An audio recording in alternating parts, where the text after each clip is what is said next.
Welcome, everyone, to the MMOs.com podcast. Episode 193 here. We missed a week once again, but we are now back. Omar's back in Vegas, so we can commence. So, Way to go, Altai. You didn't say this is Altai. I did. Thank you. All right. This is Remo. I don't think you said it, though.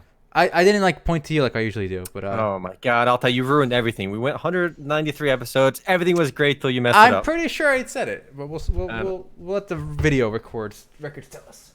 All right. Anyway, we got a lot of fun stuff to talk about. Obviously, Astellia launched. We have Final Fantasy 14 Shadowbringers launching soon.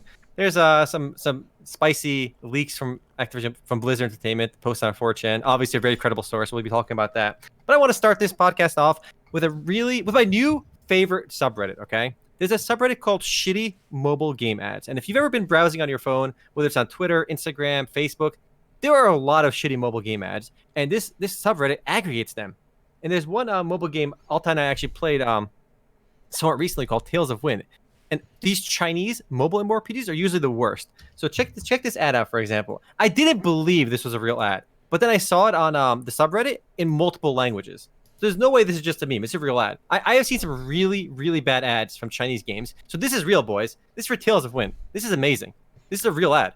So this is using some, the Pepe trope. How can I make a girlfriend in game? So he reads the book. It just says Tales of Wind. He downloads the game on App Store, I might add. And he's not an Android guy. And bada bing, bada boom, he's got himself a girlfriend. Apparently, this is how you get a girlfriend, guys. All right, this ad. Who does this appeal to? Yeah, I don't know. I don't know who the target audience here is. The Tales of Winds have really, really weird ads. I want to show you one more. Altai. Some of these are really remarkable. Like Tales of Wind has a lot of bizarre mobile game ads. So check this one out too. Okay, trade in Tales of Wind. Sell your equipment, level 5, and you get a banana. Level 30, you get a motorcycle. Level 60, you get a car with a sexy babe. And level 99, you get a truckload of cash and a rich ass like Bruce. Apparently, the Batman. Altai, you want to be a rich ass like Bruce? I never played RPG before, but just downloaded this game 3 days ago. Now my character power is 5 million, ranked 3rd over the world! Exclamation, exclamation. These Chinese mobile ads are hilarious. So I want to let you scroll one a little bit real quick on your own. Let me just link you the subreddit. I'm going to link you the top mobile game ads on here. So the first one, this is for the month, right? The first one is hilarious too. It's called Shoot Pregnant Ladies. It's fun. What? This is bizarre. Let me see this. And the ad is for Archery Champ. What is this? And why is it like a CS gun with a scope on it? Let me zoom These in. are the most bizarre ads ever. This is an amazing subreddit, by the way. I'm going to link it in here in case anyone wants to see it. I subscribed here. This is one of my new favorite subreddits. So why are you sniping her belly? She is fake pregnant. She's faking it. She's faking it. She's faking it. So look at the next one, Altai. I'll never betray my boss. Kill him. Seduce him. What? What is this? This is my favorite one. This is Pride Month, all right, Altai? This is Pride Month. The Chinese are on. This is my favorite one. Oh my god. Like I'm convinced right now that these ads are algorithmically generated. If you remember those original Mafia City ads, they really felt kind of like weird and didn't make any sense, right? I'm convinced they're made by bots and they just trial and error infinite things, combination to see what works. Oh my god. It's amazing. So scroll down a couple down to there's just so many bizarre ones. Like Just Why is like this weird SpongeBob one. And if you scroll down to What the Fuck, that's a good one too. They spelled dentist wrong. So look, yeah. What profession do you choose? I can be a dentist, where I guess I have a Ferrari and a wife who's bitchy, or I can be a taxi driver, where I just live in like the ghetto. Hold on, this is making a statement. If you have the hot wife, you have no kids, right? If you're being a taxi driver, you have to deal with 2 kids and a wife. You know. At least my daughter looks happy. The dentist, the wife just looks like a bitch. Dentist is the way to go. So scroll down to What the Fuck. It's another interesting one. All right, starting a new game, level 1. Level 12, after 1 day, other games. Level 80, after 1 day, players of this of playing this game. You get level 80 in a day. So the advertising you basically like level up really quickly, which is kind of stupid. Scroll down to what WTF. That's like 4 spots down. Okay, what are you doing right now? Just brushing my teeth. Tell her truth. Poop. What? What does that mean? What does it mean? You're Somebody tell gonna me. you're gonna kill her. All right, scroll down a bit more. I don't know what to put here. It's number 22 on that list. So this actually, like, Chinese companies really do rip off a lot of Western assets. We've seen it in a lot of mobile games, and you can see it here too. Like, what's going on here in this ad? Isn't this the girl from GTA? Like the art in GTA? It's a girl from, it's Kerrigan from StarCraft. No, the one I'm looking at. I didn't. Oh, that one I don't know. Okay, let me see. Let me go down to yours here. Number 20. Yeah, keep scrolling. Oh, I see it. Level 99 Kerrigan. And Yeah. I'm level 10. It's a McCree. It's a McCree, or yeah. I can either help her or kill her. These are really, really weird. A lot of these ads, like, they don't make any sense. Amazing stuff, boys. All right, so I want to show you just a couple more that I saved. I thought was hilarious. All right, these are well worth sharing. This is my favorite one. So this guy's kitchen's on fire and flooding, and he's got a question mark. What does he want to do next? And apparently, instead of clicking the broom or the fire hydrant, he's going with the dynamite. Bold move. Okay, so look at this. These last two I linked on the stream. The first. Hey, this dress belongs to me. Choose your consort. Pretty boy, yikes, or beautiful girl. Yeah, at least this game is on point with Pride Month. Okay, you can be the pretty boy. Who would you choose, boys? The pretty boy or the beautiful girl? Call me Emperor. And I'll look at the next one now. Here comes a chance. Aborticide? Help! I might have a baby soon. And what is what? She's holding like a piece of like sharp jade. This is weird. Yikes! This is a big. Yeah, look at her face. They're gonna cut that baby right now. Guys, who wants to play Royal Chaos? This is so weird. All right, so what got me interested in some of these Chinese games right now is actually this. I saw my friend's tweet on Twitter earlier, and he tweeted this game. I didn't think this was real, right? So these Chinese companies are so shameless. All right, this game is called. First, look at the first picture. You can see Tharja and Ninian. These are literally characters from Fire Emblem, right? It's just a complete copy and paste of those characters. But you see the name of the game? It's not It's not called Fire Emblem Heroes. It's called Fire Hero Origin. Like, it's ripping off Fire Emblem Heroes, and they called it Fire Hero Origin. Fire Hero, totally different than Fire Emblem. I mean, if you look at it's an actual game on the Google Play Store. I verified this. I looked on there, and you can see the actual art in the game. Let me look it to you. Fire Hero Origin. You can see in the Google Play Store, it's got the exact same art. It's amazing. Like, this is so shameless. Like, the art style is identical. The gameplay is completely stolen. Look at these pictures. You see this? This is like this happens all the time with Chinese studios. What? What's weird is like other companies haven't done this. Like, Japanese companies have not ripped off American companies in the same way. There is a level of shame from when companies put their games in the store. But for Chinese companies, it's so bizarre because there is no level of shame on what they can rip off. So it really makes me think, like, Chinese developers must not think the way we do. Like, there's something about like copyrights and intellectual property. Like, that idea is foreign to them. Like, it doesn't exist in their mind. But on the other hand, they're being rewarded for this because, one, clearly Google's listing this, and number two, even Blizzard is literally going to them to develop their game. You know, like, so the other companies, the other countries are literally bowing to China and say, "Okay, you win. Here, that's a great copy you made. Do you want the original? Here you go." So I mean, what do you expect? It's really bizarre. They really are stealing. I do think Google and Apple have a better responsibility to like ban to filter out the absolute trash of the trash rip-off games. It's a disservice to the actual Western companies and the Japanese companies that make these games to have their, like, it's so blatantly stolen. Like, you can't copyright or patent like idea for a battle royale game. Obviously, you can make a knockoff PUBG. That's fine. You know, there's nothing wrong with that. But when you're literally stealing the art, copy paste, that's when it's a problem, I think, and they should not be able to get away with that. Well, okay, but don't you think it's tied to the same thing I said with Blizzard, choosing to work with NetEase? Also, NetEase is not as bad. Come on, like, they're pretty. They did the same thing. They don't copy and paste art exactly. Didn't you see that Fortnite clone? Yes, I did, and it wasn't a complete. It didn't actually steal the exact art. Shall we watch the video again? What was it called? Let's watch the video again. It's my Twitter somewhere, but I forgot. Let's see, NetEase Fortnite clone. Okay, they're Project copying Battle. Yes. They're called Fortcraft. Totally different. Fortcraft? Oh, is it? Builtopia. Builtopia. Yeah, it already came out. If you Builtopia on Google, you'll find the video for it. All right, let's see here. So, guys, we'll let you guys be the judge. Is this stealing? It's The the art. they copied the art. They copied the style of the game completely, but it literally didn't copy Tharja. Compare this to Fire Emblem Heroes clone. The Fire Emblem Heroes clone is way more of a clone.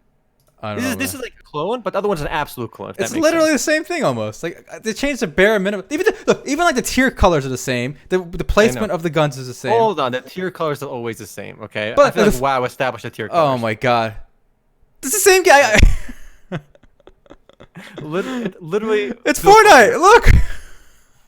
I'm sorry, this is Builtopia, completely Guys, different this game. is totally different, all right? Totally different games. All right, Look, who no. knows which one came first? All right. No, I think the companies are basically lying down and taking it from China. So the blame is definitely with the U.S. companies who are doing nothing to fight back against this. All right, one more meme video. One more meme. This is for Tales of Wind again, Altai. Tales of Wind has really been on the ball with these awful mobile game ads, all right? So the ad itself is not really that funny. So it's saying you can like get more value out of spending money in Tales of Wind. But the hilarious part, read the title of the on Reddit. It's funny to see this dude with the Squidward legs because it's literally Squidward from SpongeBob and they just like painted over it. You're right. I can see it in my background. Yeah, you can see Squidward's legs on the right side. So they just like they took SpongeBob art and they just painted over it, which is so why? Why couldn't they just make it themselves? They just couldn't finish it. This really seems like a lot of these ads are so bizarre and algorithmically generated. Like that's the only explanation for the Seduce Him one from Mafia City. This is the weirdest timeline with mobile games. And if you want to see more of these, I do strongly recommend checking out the subreddit for shitty mobile game ads. There's a lot of these are a treat. Like I couldn't even believe that some of these were real, but they are. It's really weird. Here's all right. One last one. One last one. We'll move on. One last one for the road. All right. You don't like short guy, don't you? I like, especially cute guy. Nope. Go drink more milk, kid. Got him. Got him. Tell him to drink some milk, all right? But honestly, Kevin's Gaming, everyone else, like, we're making fun of these ads, right? But that Mafia City game with the kill him or seduce him, that's actually one of the highest grossing games in the world on mobile right now.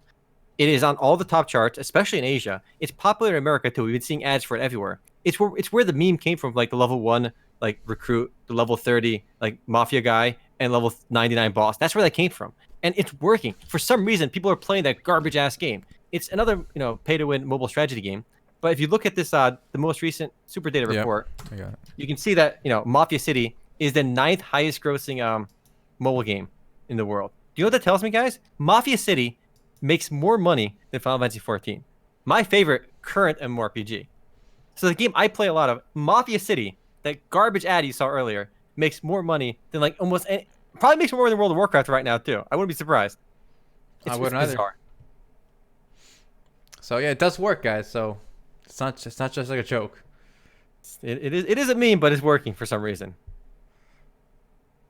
It's just really bizarre. Yeah, exactly. Mafia City players their game is bigger than probably World of Warcraft as well. All right, those Duker mobile games are making more money than our beloved MMOs. We live in the weirdest timeline. The shittier your ads, the more you make. It is bizarre. All right, I'll tell you. What do you got next? You want to go with the big story? Oh, the big potential story. Big potential story. All right, the big rumor story. All right, let's do it. All right, let's do a big meme story. This is the most credible of all credible sources, guys. This was posted on 4chan anonymously. All right, so you know it's got to be true then, right? Yeah. Only the top sites like ours will cover something like this. All right. I put it on our homepage right there. Just cover it. I And see. just link to it. Yeah. I did say it was an unverified leak. That's my journalistic integrity at work, right? We're calling it unverified leak. All right. So this guy apparently is claiming to have worked at Blizzard, and he's saying, so this is his like little expose on what's going on in Blizzard. I'll link the picture, I guess, in Discord and in chat. I linked it. Okay. Basically, he just talks about the canceled projects, the StarCraft 2 hero shooter, and how it got canceled, and basically that Diablo 4 is actually going to be an Anthem style game where instead of like the top down ARPG style, you're going to be like running around as a demon and just getting loot and killing people, kind of like Anthem or Destiny. And they wanted to fill the hole left in their portfolio by Destiny leaving, which seems plausible, right? But some of the other stuff in here is less plausible, I feel. I think it's plausible because what's interesting is we're going to find out very quickly if this guy's completely full of shit or not, because he made a lot of specific claims, right? Like a lot of very specific claims. Yeah. So if we see Diablo 4 as an ARPG, obviously everything's got it disqualifies everything he said pretty much. Like some things there's wiggle room, but he's making a lot of bold claims. So I think we'll have a chance to find out if it's true or not. I don't think everything is probably true, and I'm sure it's painting things in a more negative light about how bad the morale is and stuff. Because once you get fired, obviously you have vendetta against your employer. You know, it's kind of normal to lash out, right? So take that with a grain of salt. But what surprised me on here, and I'm not sold on it being true or not, is he claims that that World of Warcraft has less than 1 million subscribers now. Yeah, I saw that. So again, that makes me hesitant because, as we know, we talked about it last time. Final Fantasy 14 is above 1 million now. Mm-hmm. So I went and looked at. If you look at like Twitch, right, the WoW consistently has had 10 times what WoW Final Fantasy has in viewers, right? Yeah. If you look at the Reddit, for the subreddit for WoW and subreddit for Final Fantasy 14, same thing. It's like orders of magnitude bigger. That's not true. What? I don't think that's true. Well, okay, so if you go to the Final Fantasy subreddit, I'm seeing what 250,000. No, don't look at that. Look at active users. Where's active users? Where's that at? I post a number on the article. This is what actually kind of sold me on this being possible, right? So at the time of my writing for this post earlier this morning, our World of Warcraft had 6,550 active users, right? Mm-hmm. While our FF14 had 6,229. Very close. Close, but again, it's not one is still bigger than the other. It had to be the other way around. Actually, I'll tell you right now, FF14's got more. Right now, our World of Warcraft has 5,921. Our FF14 has 6,300. So actually, as of now, there are more people browsing the Final Fantasy 14 subreddit than there are on our World of Warcraft. Now, obviously, this is not definitive, right? Mm-hmm. However, it is a third-party data source. We can use it as a proxy for player base. So I wouldn't be surprised if that number is true. However, remember, keep in mind, I don't think this counts Chinese users for probably both games. I think both games are not looking at Chinese users. Mm-hmm. We're only looking at Western users. So I think it's a plausible claim, especially because if you look at this other, there was another post on our WoW from earlier in the year, 5 months ago, that plotted the game's official subscribers to Google Trends data, right? And it's surprisingly accurate based on Google Trends data. Oh, yeah, that's pretty cool. They stopped reporting. Now, up until in December 2018, the data based on Google Trends predicts it's about 2 million subscribers. And that was in December 2018. And I realistically speaking, if this trend continues, I wouldn't be surprised with Western World of Warcraft being below 1 million subscribers today. That's possible, yeah. If this chart is accurate, which is its tracking history in the past has been good, I would love to see his take on 2019 so far. Mm-hmm. I'm looking at this MMO population website. I'm not sure how accurate this is. I know Samurai Yagamoth linked it. These 6,000 active player numbers doesn't seem plausible at all. We know right now RuneScape has like way more than that. If you look at RuneScape's official website, their concurrent player base is through the roof. They tell you on OSRS, for example, on their homepage, they have 89,000 players playing. I mean, that number it cannot be an average either on the MMO population website. So I ain't buying what that MMO population is saying, because those numbers are way off. Concurrently, average for old school RuneScape is probably over 30,000, over 60,000, because it peaks at 100K, and the lowest I've ever seen it is like 40% less than that. So the data there is iffy. But based on the Google Trends data and based on subreddit data, it is plausible that World of Warcraft has less subscribers today than Final Fantasy 14, which is a big shocker. I mean, World of Warcraft has, for the longest time, been the gold standard of MMORPGs. It has been the game. When people said they like MMORPGs, they liked World of Warcraft. That was the game for everyone. So now, is it fair to say, if these trends continue, it's a big if, and if this data is accurate even, again, two big ifs, Final Fantasy 14 could be the WoW killer. Could be the WoW killer. Now, so like you said, he made a few claims that will kind of validate what he said or rule it out. So one was being Overwatch 2, he says was going to be a Left 4 Dead style game with robots instead of zombies. And he said it's going to play like if you played there was an event, I guess, inside the game. Yeah, we played it. Played the flashback seasonal event. Yeah, so if you played that, it's going to be basically that, a co-op Overwatch game. Which kind of makes sense. I was surprised when they announced Overwatch 2. Because a hero shooter is not like a game that needs a sequel, right? You just keep adding to it. Mm-hmm. But if it's Overwatch 2, it's totally different. Instead of being competitive, it's a cooperative game. Then it kind of makes sense to have, two going at the same time. Also, remember the data you pointed out earlier about WoW having way more Twitch users? They have orders of magnitude more viewers, always, right? Mm. But could that just simply be because you have streamers like Asmongold that just love WoW, and when their audience is so large that more people are going to watch him no matter what game he plays. Plus, there are people playing Classic WoW as well. And according to the leak, he's saying the people that work on Classic WoW are like, their morale is through the roof. Like, they're having a good time, right? So, and we've been predicting for a long time that Classic WoW is going to help World of Warcraft quite a bit. So I think the subscriber numbers overall will go up a lot when Classic WoW launches. So let's remember what you said earlier. So the real WoW killer is going to be Classic WoW. Probably, yeah. Could you imagine if Classic WoW has more players overall than retail WoW? It's quite possible. Again, I could see it's possible that we have another OSRS experience where like when old school RuneScape has more players than modern RuneScape, like regular RuneScape, by orders of magnitude. Maybe the next 10 years, the biggest game is Classic WoW.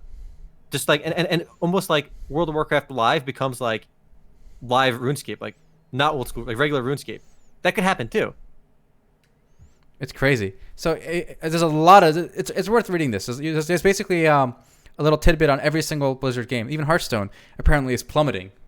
Okay, now this guy, I don't think like a lot of these things you could have kind of speculated online. There's been speculations that Reaper was gay in Overwatch for a long time.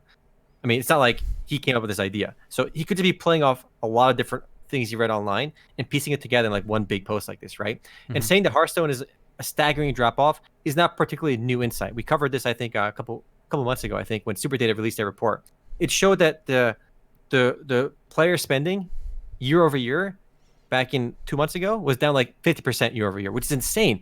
Very few games experience 50% year over year declines, and Hearthstone experienced that. So 50% year over year decline is enormous. So things could be going like spiraling out of control at Hearthstone as well. Obviously, they launched a new expansion relatively recently, so it's got more activity now. But we have no. It's hard to find any kind of data for concurrent player base for any WoW game, like any Blizzard games, except like StarCraft 2, which they post on Battle.net when you connect to it. So I want to tell you one last thing here. So again, this is just his. Even if he is a legit worker, like you said, he doesn't know everything, right? So he's just kind of talking what he knows, or connecting things that leaked before. But he's making a lot of connections. Yeah. Right. So he seems to be blaming esports for a lot of the flaws and problems with especially StarCraft 2 and Overwatch. And here, I think, whether this is true, whether he's real or not, I really think this esports push has ruined a lot of companies and it's wasted a lot of time and money. It's a total disaster for the company to push esports like this. I think you're right too. I think you're right. Overwatch. What percent of Overwatch players are interested in competitive? Like 0.001%, right? So catering to them at all, like getting their feedback on anything is a mistake. I wouldn't get there. I would like. If anyone sends feedback, I would look at their rank. If they're top rank, I would just throw them in a dustbin. I wouldn't even look at it. Like automatic cancel. You're out. Don't just subtract their opinion because it matters. So it's negative. Their feedback is negative to the success of the game, I think. I don't know about that. I mean, for a long time, a lot of games have been balancing for the very high end, right? And that's been kind of like the default. So I don't know if that's a big mistake, I think. Possible. But I do think I'm not against esports, by the way. Like StarCraft 1 had a huge esports scene. Counter-Strike had a huge esports scene for like decades, right? My only issue is when it's being done by the company, and they're kind of making this whole overwhelming it like this. It just doesn't work. You gotta pay salaries. You gotta change the game to cater to it. It just doesn't work. I mean, Blizzard has pretty much made an all-out push for esports, and for at least for Heroes of the Storm, it failed, I think, but because the game itself wasn't super popular either. It was gaining player base, I think, but based on the Superdata numbers we looked at, but they went really ham on esports, and it didn't pan out, and that's one of the reasons I think they basically stopped development for Heroes of the Storm. It was a big money pit for them, and I think Overwatch still makes money, so it can subsidize the esports. I mean, it's worth pointing out there is no way. Like, it's very hard for these esports leagues to make money. I mean, League has said for a while too they don't make any money on esports. But they've signed a few big deals, like for streaming rights. They have $300 million for one of the 10-year streaming rights. Like, these don't make money. I think only Valve has managed to make esports profitable through the compendium, and it's because they keep 75% of the sales when they sell a compendium, and 25% goes to the prize pool. So esports been very hit or miss, at least here in the West. I know the esports push has been probably, I think, more successful in Southeast Asia and China, where people are really like hardcore about esports. But I do think a lot of like average League of Legends players don't give a flying fuck about esports. Yeah, and I think a lot of Overwatch players don't give a flying fuck about it either. Yeah, actually, didn't League announce a while back that they're going to stop catering to the top tier for their? Yeah, I mean, this is worth discussing as well. I did read the post about League of Legends. I mean, I don't play League of Legends anymore. I do try to keep in touch with it sometimes. I play like a ranked game here and there just for the memes. But they basically 26 days ago when this post came live, Riot basically reevaluated their balance process, and they basically said we're no longer going to be balancing just for the top tier game, just for like the pure balance on the high end. Because when you make your game super balanced, or try to make it, obviously League is not super balanced. No MOBA really is, right? But if you balance for the high end, it creates a lot of wonky situations on everybody outside the top like 5%, right? If you're playing, most players are playing in Silver League and Bronze League. That's the majority of players. And if their games are balanced around the top 0.1%, certain heroes will just be better than other heroes. Like the win rate for certain heroes will be through the roof. Because like I remember very early on, like Morgana was like unbelievably good for all low tier games. Her win rate was through the roof. And I was trying to wonder why, but then I realized that she's got an ability in League of Legends. It's called where she puts a black puddle in the ground, right? And like when you're playing in Silver League, when you're playing in Bronze League, rather, so I don't want to insult Silver players. When you're playing Bronze League, right? You don't get last hits. You just miss them. Well, you just keep auto attacking, right? The idea of last hitting doesn't like make sense. You just keep auto attacking and you get hit. Sometimes you get gold, sometimes you don't. Who knows, right? But when you're playing Morgana, you just use your ability, there's AoE on the ground, and it hits the creeps, and your ability kills the creeps, and you get gold. You know, so Morgana is like hella OP in Bronze League because the people that play Morgana have on average more creep score, minion score than people that play anybody else because nobody knows how to last hit. So you just get more gold by playing Morgana on low tier. So they're going to try balancing the game around win rates, around every like there's multiple different ways to balance the game, and they're going to make sure when they balance the high end, it doesn't screw up the low end. And stuff on the low end, if it's too like one way, they're going to change it so it could screw up the high end gameplay as well. It's a complete like shift in philosophy, it seems. So I'm curious how it's going to work out for League. I don't like it. It just seems really weird. It's like imagine trying to balance chess where like maybe like the knight and the bishop are both worth 3 points, right? On a normal game. But if one guy is maybe in really shit tier 200 elo games, the knight is just better, or maybe the bishop is just better, and the rules change. It's just weird. I don't think it's going to work. I prefer the current system of balancing around the high end. I think makes sense. But what do I know? I'm just on an MMO podcast shooting the shit. You think it makes sense? I disagree. I like balancing for the high end. But okay, it works if here's the problem though. It works with chess because chess has literally what like 5 different pieces. Yeah. Right. Whereas League over the years, it might have even worked in League when they first made the first batch of heroes, right? Because they kind of made them all together, right? But every time they add a new hero, every time they add a new item, there's no way to there's no way to never be balanced. Yeah, you cannot. It's the cascade, how it affects every other skill, every other. It's impossible to plan around. So what they've noticed probably over the years is this like you said, the differential win rate has been creeping in weird ways over the years, right? So look, it's a 9-year-old game. They keep adding complexity to it. So I think at some time they're gonna have to reevaluate what they did. And by the way, remember when they got rid of the runes? Yeah, Runes of Mastery. I mean, they changed the Runes of Mastery. They streamlined it to be simpler. They basically got rid of the entire rune thing. What they have now, I'm going to call a Runes streamlined. Runes of Mastery are combined. Yeah, combined. And there's like 5 options now versus like before it was like a million. Okay, because they made it less complex. I don't think they took. It's not fair to say they got rid of it because there's still options, right? There's viable options now where before there was a lot of noob traps for runes, which is kind of stupid. Well, and the masteries. Look, let's say to make it simple, the way I see it is they kept masteries but got rid of runes. And they changed what the masteries are. But whatever, sure. It's totally simpler now, right? By the way, it's still too much. Simpler, and they should get rid of it now, totally. But I don't think so. But to the extent that was a radical change, right? And it worked. Yes. It was well accepted. People, kept playing.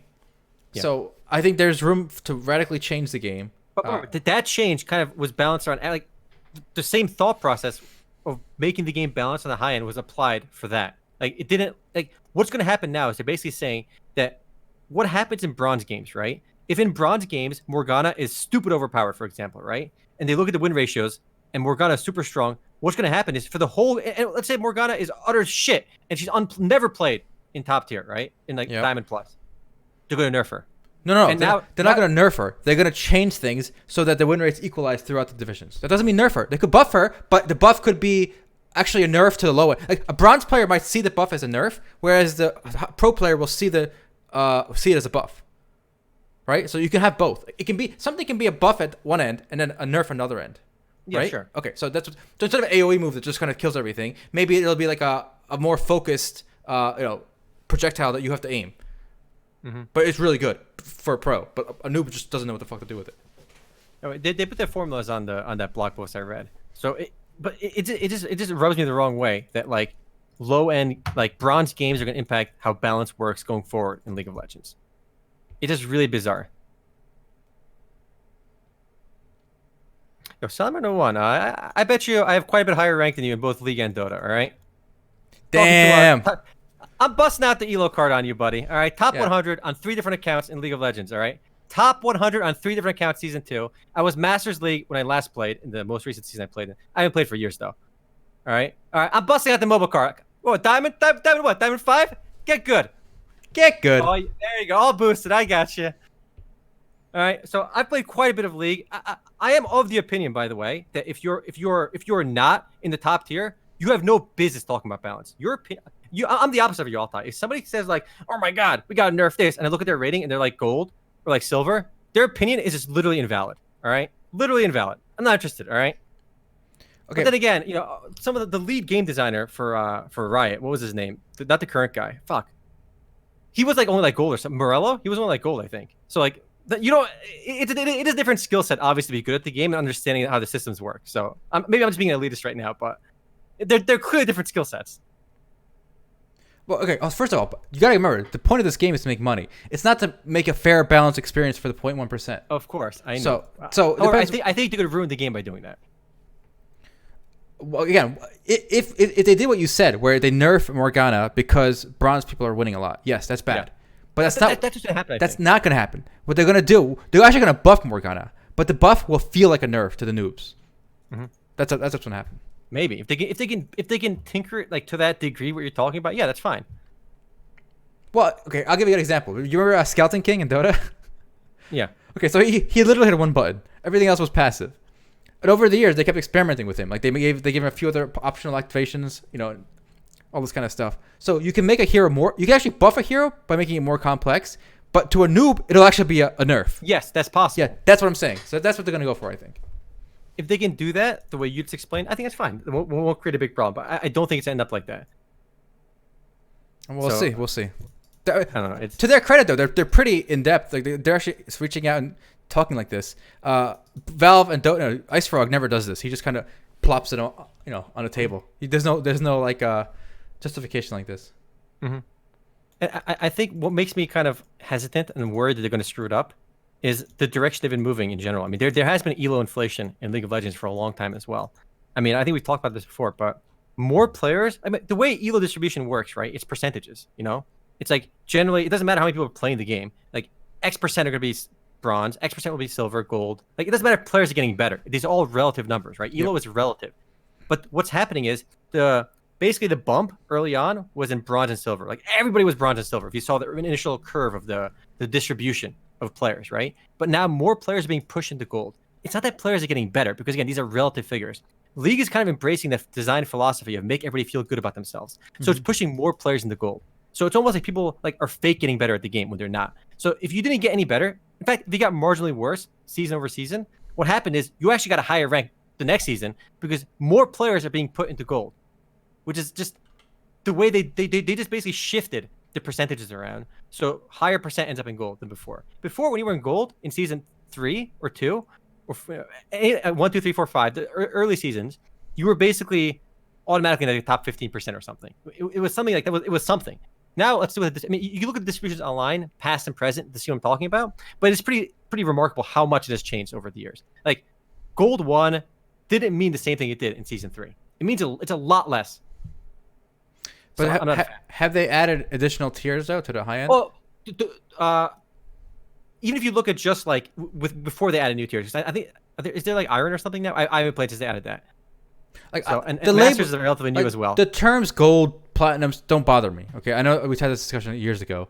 The terms don't bother me as long as there's divisions being added to the top, right? Like for example, if you're a gold player or let's say you're a bronze player, it sucks to always be bronze. So if they can add tiers all along the way, so you go from bronze to wood to iron, as long as you feel like you're getting, and maybe you are getting better. You're still bronze, right? You're not silver. You're still leveling up like in the game, like so you still see some kind of progression that way. But no, but there's also like subdivisions too. But I'd rather see like 20 tiers than like 3. Like bronze, sure. golds. There's a lot already. It's not like there's a few. There's okay. As long as they're adding tiers for everyone, I'm fine with just. I don't like adamantium, platinum, mithril. I don't care. Like they can keep adding better ranks. I'm curious what the rank distribution is right now. I mean, again, like I said, it was quite a bit. Also, to Riot's credit, they're not nearly as bad as Overwatch. In Overwatch, I think half the players are gold. Like, you could be like below average and still be a gold player or something. Like to get a gold, to be gold rank in Overwatch was like literally the average. The average person gets a gold medal there, versus League of Legends, I think the vast majority of players is still in silver. Silver is like the biggest one.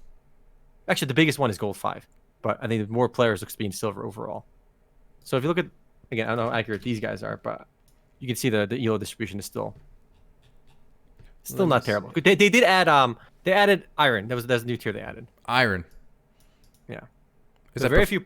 Basically, iron's a new bronze. Iron is the new bronze. I like that. Yeah, it's fine. This is fine. Who cares? I call bullshit on Overwatch ranks. I suck at the game and I'm diamond. Okay. Josh, Eve, thank you for the 12 months. Much love, buddy. I'm fine with this. I don't mind as long as they added a new bronze basically. Also, it looks pretty well sloped now, which is fine, right? It's like a standard deviation chart, so it's all gooch. It's all gooch. Actually, what's remarkable is if you look at this, Altai, look at Overwatch, for example. June 2018, Season 16, PC SR distribution, Xbox SR distributions. You could be gold and below average. It's like you could be gold at bottom 14%. Is that? There's no way it's that bad. No, well, the latest official data, I'm seeing gold is 32%. All right, let's see. Where are you seeing the official data? Scroll down. The link I gave you, or elsewhere? Yeah, no, the link you gave me. What, it says latest official data at disposal. I believe these are the averages data across all platforms.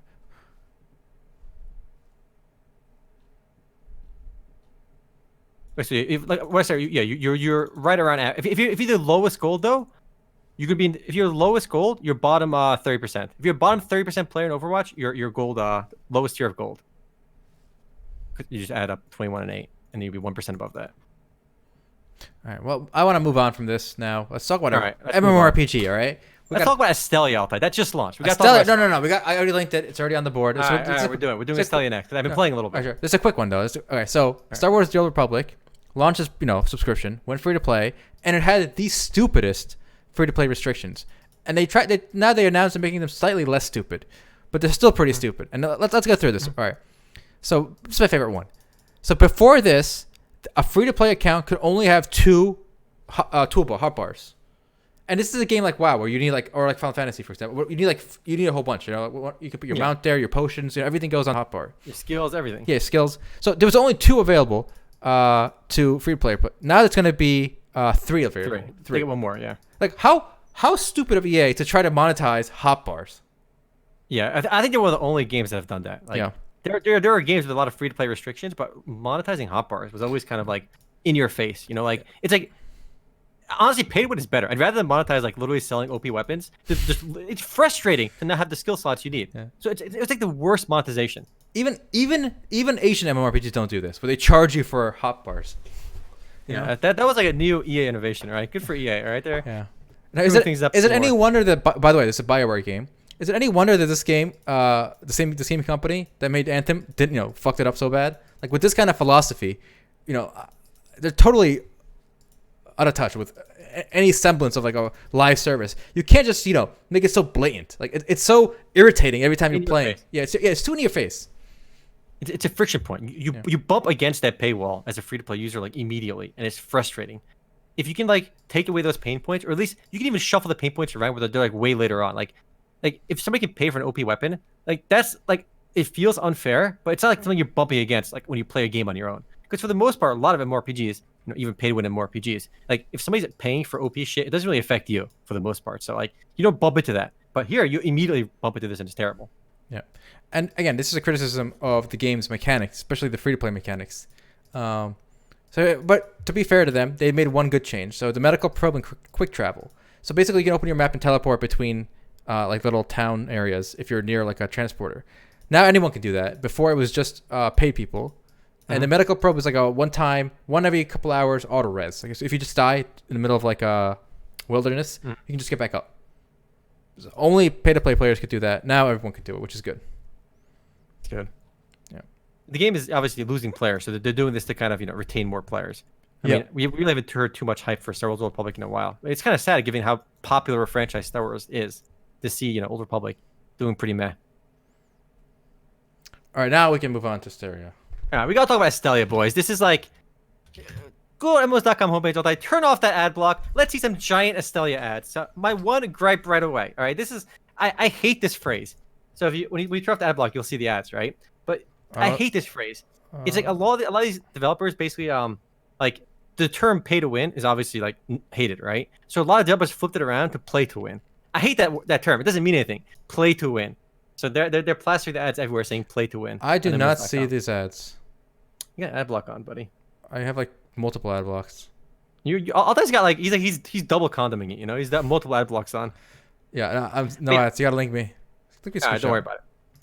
So I've been playing a little bit of Astellia on my own. Number one screenshot I got to show you for Astellia all the time. I'm gonna drag it to Discord over there. So I only played for an hour. I played an hour before the stream started. I got up pretty late, so actually a bit of a Stadia like story as well. I actually got 5 friends that wanted to play with me, right? I'm like, hey, fuck, I want to play Astellia. Maybe I could rope some friends to play with me, right? So like 6 people, like, yeah, let's play. So I had 5 people on Discord with me, ready to play Astellia. But of course, you know, we all had to go download the game, and like it was taking forever. And literally, we lost 3 people, and it was just me and Canaris playing. And the third one took twice as long to download as we did. So I didn't get to play with him either. So like only 2 of us ended up playing our initial like 5, because of the process between downloading and playing the game was a huge. It's also a 37 gig game, so it's quite a bit of a download. But this is like the next, you know, big. I don't call it big, but it's like the next MMORPG that people are a little bit hyped for. And I can say that because we had 1,000 closed beta keys on MMOs.com to give away, and they went like that. You know, they all 1,000 gone very quickly.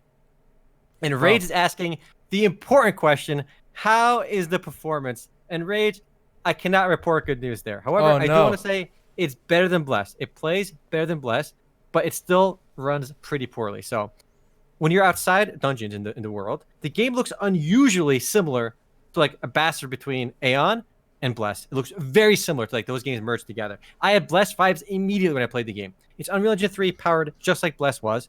So when you're out, so I was playing at 1920 by 1080. I normally play at 2K, but I was playing at 1080 to get screenshots for the game, and I was running fraps just to see my FPS playing. Outside, by the way, I'm playing the RTX 280.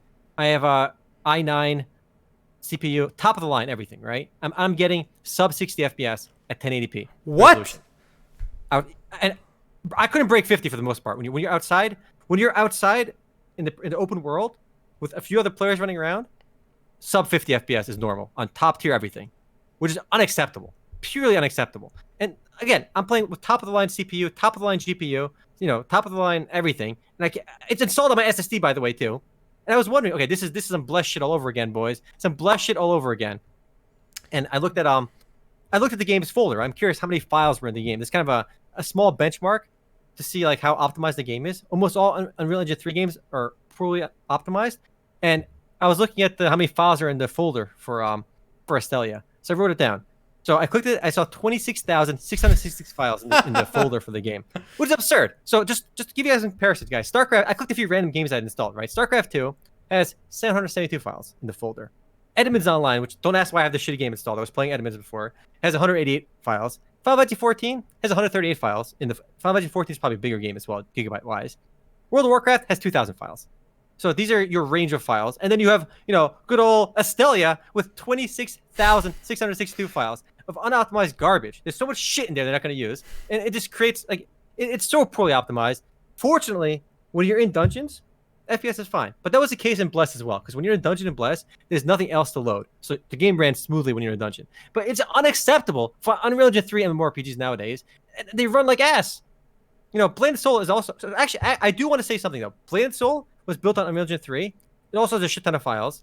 I have installed right now. It's like 28,000 files. Very similar. That game runs really well. I don't know what Blade and Soul did, but that game is better optimized, way better optimized than Astellia and Bless. But that game's also... I think they went to Unreal Engine 4. They're going Unreal Engine 4 soon. But the game runs like ass is the biggest problem. There are a lot of good things to show, too. I liked... Oh, I'm glad my character's butt has been on the stream this whole time while I'm talking it. Alta, how do you feel about that butt? I like the underwear better than the butt. But it's a decent butt. It's a decent butt. So another funny thing is, if you've seen character creators in a lot of these games, I know Terra as well. Like if you click random on your character, they have some horrifying faces. Horrifying. So I clicked random, and there's the first picture I saw. This is a horrifying default appearance over here. Oh my goodness.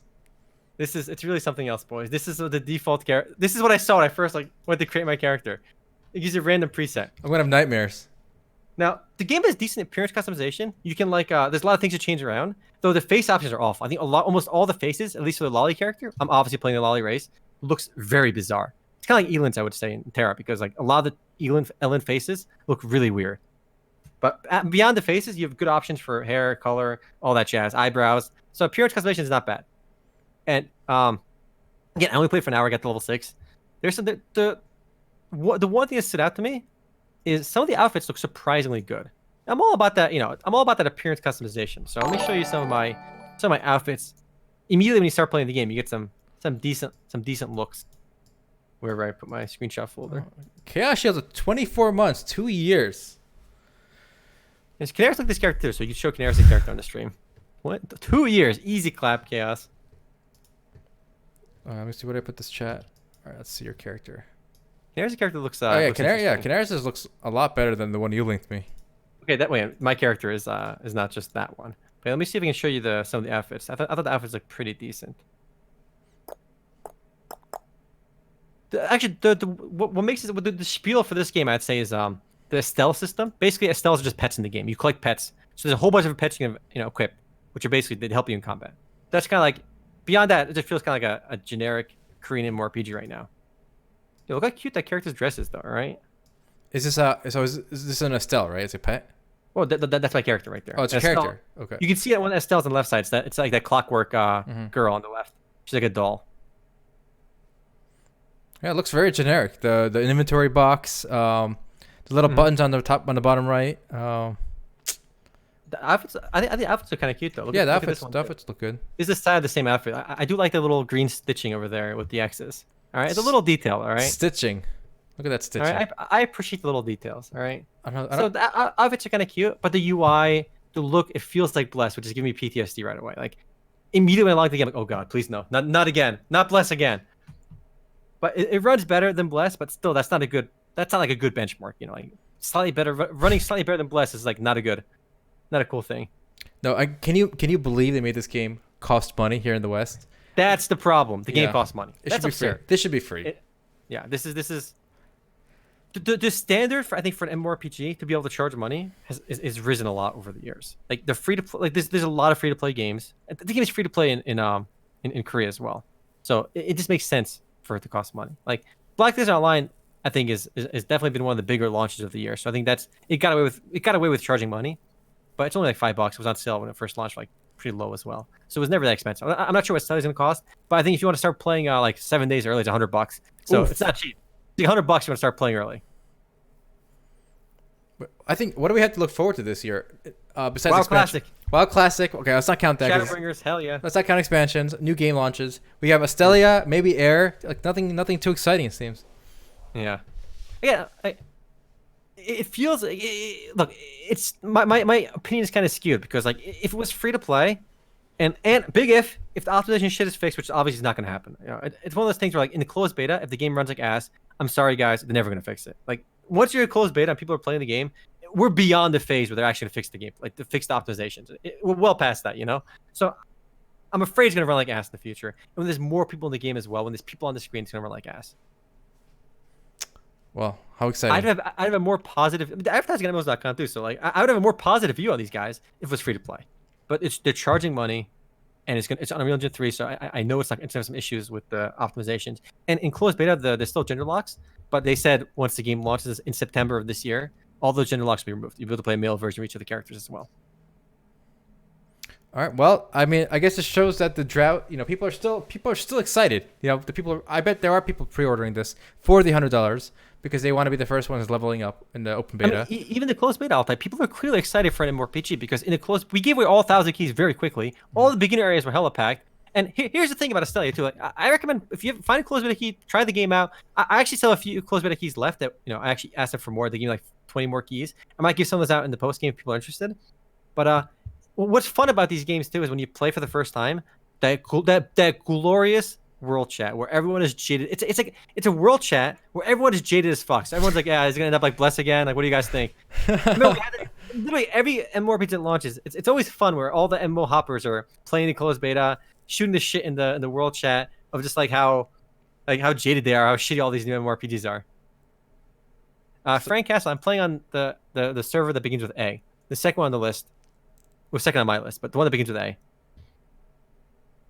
Yeah, I'll drop some closed beta keys in the post game. Anyone that wants one will be able to get one. All right, But that's cool. Astellia so far. I still want to give. I didn't uninstall the game. Yeah, I still have it installed. Only played for an hour. I did the first dungeon, and dungeons run fine. The combat feels nicer than Bless, if that means anything. But what's funny is like, it feels unusually similar. So if you remember playing Bless as a mage, you have like your rotation was like, if you're playing a fire mage, was like you did your ignite ability, which is like a very quick cast DOT. You have like you have an ability that's like a big nuke that's got a huge cooldown, and then you also have fireball, which is your spamming one, and you also have like an instant cast ability, and you just do that rotation. And it's the exact same like rotation in Bless. Like, the abilities would like copy and paste. But then again, like a lot of like the default fire mage abilities in most MMORPGs, you have the one heavy hitting nuke with a big cooldown, an instant cast ability you could use on cooldown, off cooldown every like 15 seconds. That one DOT you always use as well. So it's got like the very generic, archetypical, set of abilities. Well, there is another playable MMO that came out recently. Have you heard of this one, Omar? It's called Things. All right, it's got quite. I'm gonna link it in chat here if you guys want to try it. It's called Things We Lost in the Flood. We lost in the flood. It's a new, massively multiplayer loneliness simulator where players can only share messages in bottles with each other. Yeah, that self destructs, and if enough players win, self destructs. What does that mean? The game just ends. You can't play it anymore. Honestly, damn, this would do really well. I feel like most people are very lonely these days anyway. Everyone's getting more depressed though. Especially in the MMORPG world, everyone's depressed. It's a quick little game. It's basically you're just sailing on this canoe until you die. It's a little experimental like mini indie game. It looks I mean, again, the premise is interesting. The art style looks cute, but and communicating via those little bottles seems kind of interesting too. Global warming simulator. There you go. Global warming sim boys. If you guys remember playing the Dark Souls games on multiplayer, right? You remember how you could kind of leave like these little clues or like little notes for people? So it's kind of like that. So like you can leave notes for each other to see. And I remember in Dark Souls, half of them were like useful notes, like don't be careful, monster to your right, and half were just like spam, like just so it's probably the same thing here. Looks interesting though. I do want to rant a little bit about Astellia and the state of like a lot of modern MMORPGs, and this fits especially for Chinese MMORPGs, whether it's the dumpling game, Revelation Online, or even that mobile game we played. It feels like a lot of new MMORPGs right from the get-go are go here, do this quest, go here. It's got this like main story quest where you're basically just going down this alley. People shout out Final Fantasy 13 for being basically a hallway simulator. But I feel like almost every modern MMORPG is a hallway simulator.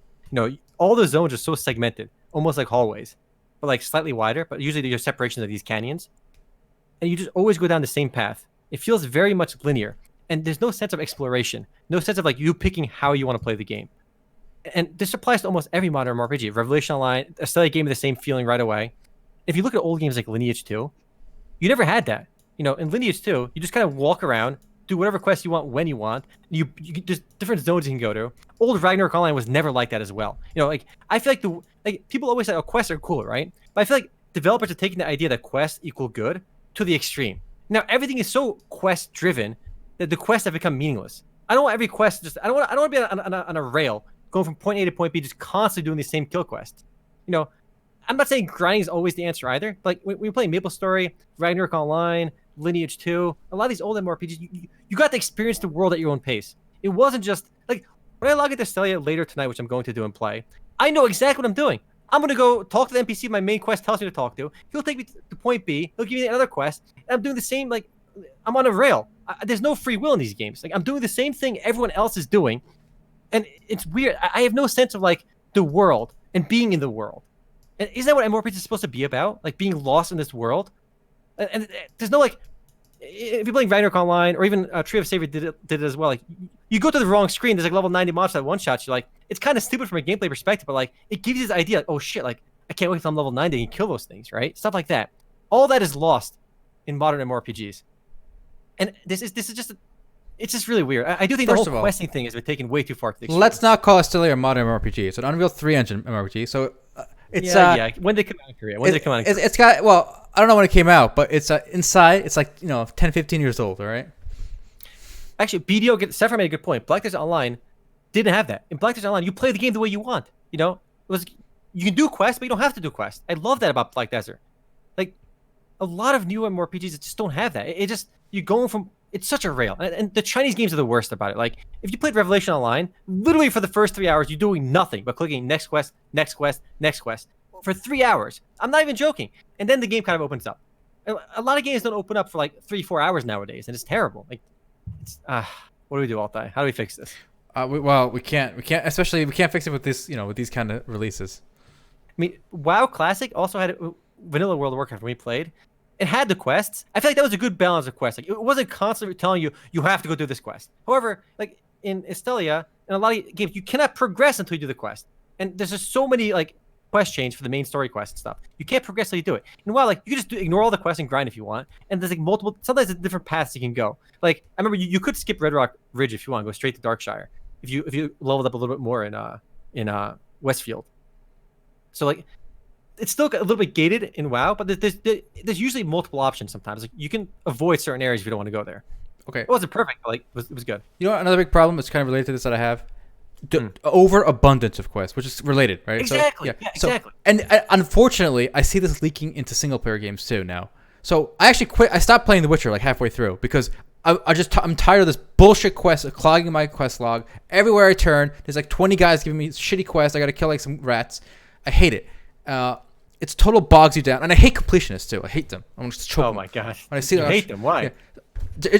They're doing everything's useless in the end, right? But it's especially useless to do, quests that are underleveled, and the rewards are shit because they're side quests, right? So why are you doing them? Like, because people have this compulsion to like complete everything, right? Yeah. And these game devs are feeding on that, and they're saying we got 100 hours of content. No, you don't. You have 20 hours of content, maybe. Okay, and 80 hours of shit that a bunch of shitty people are gonna fall into and just waste their time. That's some extreme views. Yeah, it really makes me. I'm watching my girlfriend's playing Divinity, right?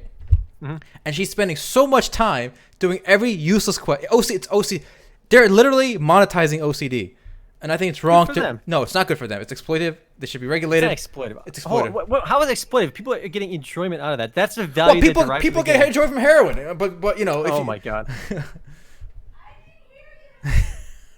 I hate these useless side quests. I think when you are like 3 levels above a quest, it should not be possible to accept that quest anymore. Like, it should be off the. It's just gone. It's gone from your characters. You want to play it? Go make a new character and go play it. I guess I can just say I disagree. I don't think it hurts anyone. This is like an optional thing you can have. My rant with the questing was it's literally required material. Like you have to do point A to point B to point C to even like begin progressing in Revelation Online or Astellia or a lot of these games. Like you can't like not do the quests. I don't know your strong hatred for side quests. A quest is going to the mountain to kill the dragon, right? And recovering the lost jewel. That's a quest. Killing 12 sheep is not a quest, okay? That's a task, okay? Let's call it a task. Well, every killing the dragon is a task as well, all right? No. Some tasks are bigger than other tasks, all right? Task. Good stuff. Oh, all right. I don't know. That triggers me. Somebody made a good comment though about old school Maple, like old Maple Story pre Big Bang had a lot of side quests that were kind of relevant. I do actually agree with that because you had like some side quests that were pretty fun. Like I actually really like the platforming side quests in Maple Story. I know Guild Wars 2 has some platforming missions too, and Final Fantasy 14 has some platforming like side stuff too. And the platforming is kind of fun. I think you get like usually cosmetics for doing it and some generally pretty useful things. And there was never an overabundance of them either. And the problem is what you said earlier. There is an overabundance of like just quests everywhere for quest's sake. It really just clogs it up. Like if you had a quest that like adds depth and lore to the game, I know Final Fantasy 14 does have a lot of side quests that adds like good depth. Like I think some of the storytelling in Final Fantasy 14 is done better through some side quests than the main story quest. It expands the world lore. But obviously not everything's like that. Some of the side quests are just literally there as like a checkbox that don't add like anything to the story. Jump quest content. I'm all for jump quests. All right, in Maple Story. I like the what's her name again? I forgot some main character from Final Fantasy 14. The side quest with the witch lady. That's God, I forgot it. She's in the Heavensward area. The quests in her lair are pretty cool. But yeah, Auto hate side quest confirmed, boys. I do. All right, Why well, you gotta be hating? it's too much. Every game is a checklist now. And again, even these single player games now take forever to beat because of this. Mm-hmm. Again, if it's optional and you don't have to do them, it's fine. You know, like but people don't know. Okay, I'm not sure about Final Fantasy, but I know WoW does this too, where some of them are blue, the blue check marks, right? And so that's a good visual indicator that this is not an important thing to do, right? You a lot of games do that. Every game does that. No, every game makes a distinction. Well, maybe not, but there are a lot of games where there's so many quests. Even in WoW, actually, there's too many yellow quests too, let alone blue ones. But just make them rarer. Let people grind a little, or do blue. If you want to grind, do the blue quests. I get it, but there should be few. The yellow bar, the main quest should be fewer but longer chains. Zudok has mentioned the FF14 Hildebrand quest. There are quest lines in FF14 which are great. I'm of the opinion that instead of making tons of shit quests, make some quest lines that are good, that are meaningful, that are doing, you know, put some effort into the quest. You know, don't just have them for like checkmark sakes. So just less quests, but better quests, please. All right, well, we gotta move on. I want to talk a little bit about, I think we touched on this too, but now it's really coming to a head. The auto battler subgenre is being born in front of our eyes. Omar and I played Dota Underlords on for a few days now, and it's cross-compatible with phone and PC. It's by Valve. It came out pretty quickly. It works just fine. It looks great. And now we got League coming out with one. I think it's coming out this week, Omar. 25, 26. For the official, I know it's in the public beta right now. I think it's about today or tomorrow. It's coming out real soon for the League one. I've never actually played the League one yet, but it looks it's been really popular on Twitch. I don't know if Riot's been paying them or not, but it's been really popular on Twitch. Yeah, so we're watching a new genre being birthed in front of our eyes, and the way I like to describe it is this genre is like the grandkid of Warcraft, because we got Warcraft gave us Dota, right, as a mod. And then the Dota mod turned into League of Legends and Dota 2 as standalone games. And out of Dota 2 came Auto Chess, which now is its own game. So we're on the third generation from Warcraft 3 now. And these games are doing really well. If you've kept an eye on Twitch at all, you've seen just how many people have been playing, Teamfight Tactics. How many people are playing Dota Underlords. I mean, Dota Underlords has 60,000 plus players on right now. Over the weekend, it had 200,000 players. 200,000 players over the weekend for Dota Underlords. That's incredible. I mean, I've played the game as well. It's actually, like, I don't play a lot of mobile games, and this is obviously a PC game that's cross-play compatible with mobile. I've been playing this on mobile, and it works really well. Yeah. This genre of game, there's only, so far, up until now, only one genre of games I felt were good on mobile, like, actually really good. It was CCGs, Hearthstone, Shadowverse, and these games played really well on mobile, because generally pretty simple. The deck building kind of sucked ass on mobile, but playing the actual game, it felt intuitive, you're moving the cards around, dragging them. It made sense. It worked well. But Dota Underlords is also this auto battle genre. It could work really well on mobile as well, because I played a lot of Dota Underlords on mobile, and it plays just as well as the PC version. Like, obviously, you're at a small disadvantage when you're trying to make extra room on your board and re-rolling stuff. Like, there's some small disadvantages, but you can generally play the game, especially on a casual level, no problem. And it runs really well. It's super smooth. And I think Riot said they haven't ruled out a mobile version of their version yet. They're not focusing on it until this version comes out, the PC version. But I would love to see a mobile version of Riot's Teamfight Tactics. I'm actually just looking forward to playing it, because I have not played any Teamfight Tactics yet. I've been seeing a lot on Twitch. I've actually never even watched the guy play it for more than like a minute, because like I don't watch a lot of Twitch streams, but I want to play Teamfight Tactics myself. Yeah, so I'm hyped for that. I'm also curious to see what other companies will come out with their own auto battlers. And the beauty of this genre is it's so simple, It's so simple. You just need like a small cast of characters, and you just battle other people's, versions. So like I could see like Nintendo making one, like any company, Square Enix.